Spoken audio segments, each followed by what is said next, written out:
l'interview, nous retrouvons Stéphane Sodutay, qui est le fondateur de Technibourse. Bonjour Stéphane.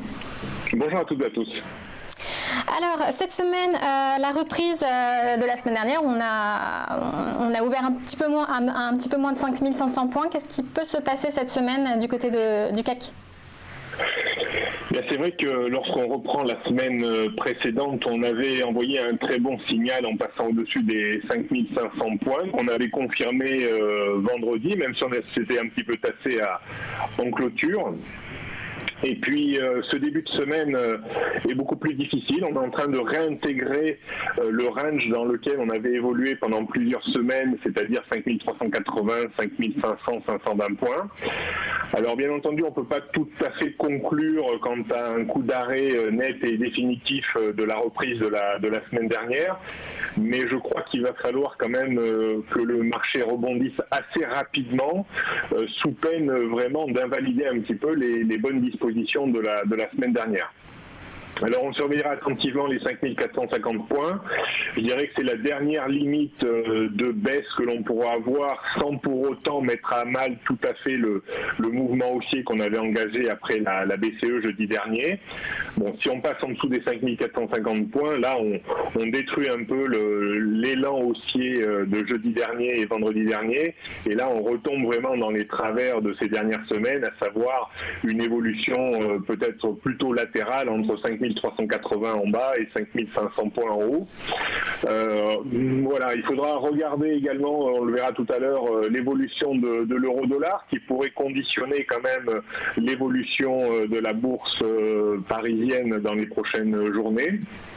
Et puis aussi, bien sûr, Wall Street qui est quand même encore un peu mitigé. Et justement, du côté de l'euro-dollar, est-ce que les annonces de la semaine dernière, la hausse des taux d'intérêt de la Fed et puis la fin du QE de la BCE peuvent avoir un impact sur cette... Enfin, quel impact auront-elles sur l'euro-dollar ? C'est vrai que... la baisse l'arrêt du QE devrait mécaniquement entraîner une reprise de l'euro, mais il n'en a pas été le cas. Alors c'est vrai que quand on analyse en prenant un peu de recul sur la parité, on arrive sur des zones qui sont terriblement importantes. C'est vrai qu'on avait eu une vague de hausse très forte en 2017 et début 2018, suivie d'une correction très importante en amplitude et en timing.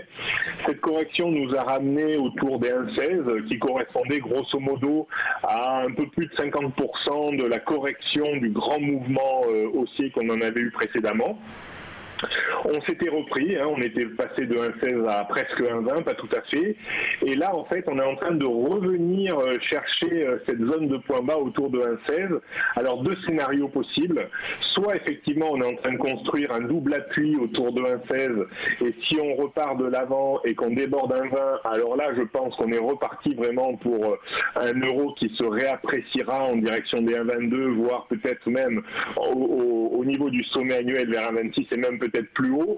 Moi, c'est toujours un petit peu le scénario que j'ai en tête, mais attention, il faut quand même faire attention à une zone. Cette zone, je la définis entre 1,1530 et 1,16.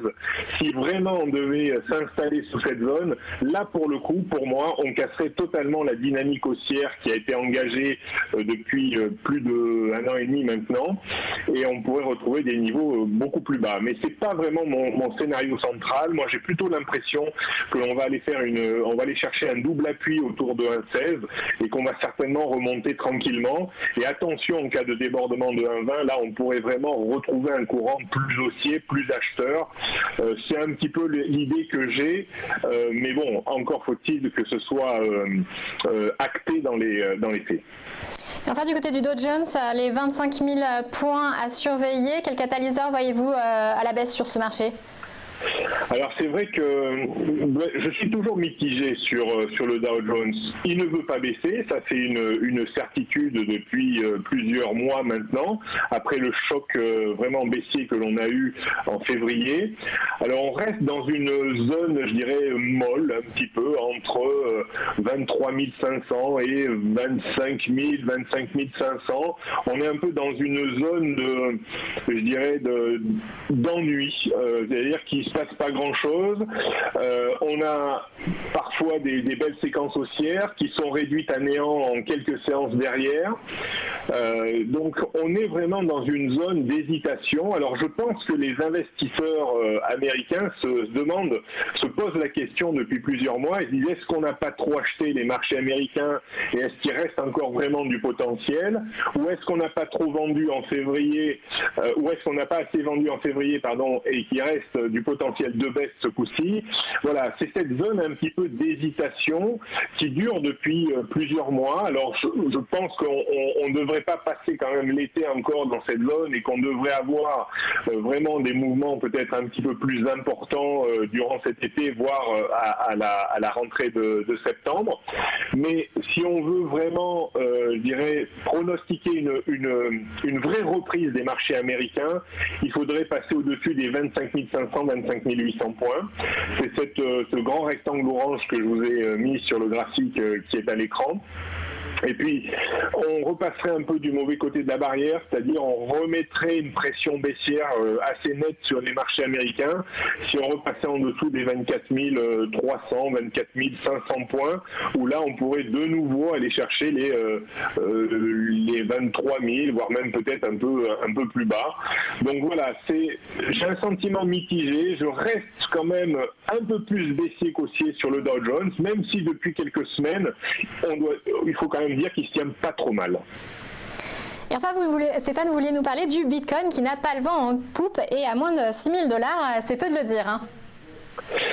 Oui, alors le Bitcoin, je dirais que c'est un marché de bulles par excellence. On a constaté un peu tous les excès en fin d'année dernière qui signifiaient vraiment que ce marché était devenu mûr pour engager une correction technique, voire un mini crack. Et puis c'est ce qui s'est passé. Alors on parlera de mini crack pour le moment. Il y a un mini crack qui nous a ramené de 20 000 jusqu'à 6 000, donc c'est quand même une baisse très importante, mais comme la hausse avait été tout aussi importante, finalement on est passé d'une phase de correction importante à un mini crack en touchant les 6 000 $.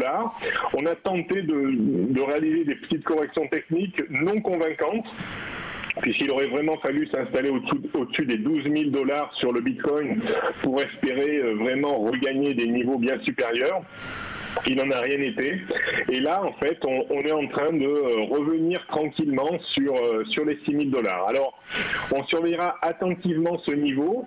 Pour moi, c'est un niveau crucial. Si on passe dessous, on risque d'avoir de nouveau une accélération à la baisse et on aurait un potentiel autour des 3 500, 4 000 $, ce qui transformerait finalement cette correction technique puissante de début d'année, puis en mini-crack, en vrai crack, en étant passé de 20 000 à 3 500 ou 4 000 $. Donc là se joue dans les prochaines semaines vraiment quelque chose d'important sur le Bitcoin.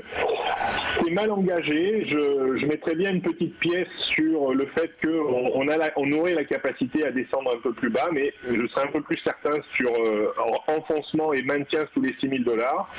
Quoi qu'il arrive, effectivement, on en parle beaucoup moins. Et puis on voit que tout ce qui avait été dit en fin d'année, que le Bitcoin allait remplacer l'or, que c'était maintenant une vraie valeur refuge, il n'en est rien. Donc voilà, c'est vraiment un actif qui a subi une bulle, comme la bulle des mers du Sud en 1720, comme la bulle de la tulipe en 1500, et puis un petit peu comme les cracks qu'on a eu dans l'histoire sur les marchés d'actions régulés. Même si c'est un marché non régulé, disons, il a obéi à la logique destructrice humaine, comme disait en fait Newton, qui s'était fait un peu rincer pendant la bulle des mers du Sud. Je suis capable de prévoir le déplacement des cours célestes, mais pas la folie des hommes. On a constaté un peu également la folie des hommes sur le Bitcoin. Oui, le marché s'était légèrement emporté. Merci beaucoup Stéphane Saudutail. Je rappelle que vous êtes le fondateur du site Technibourse.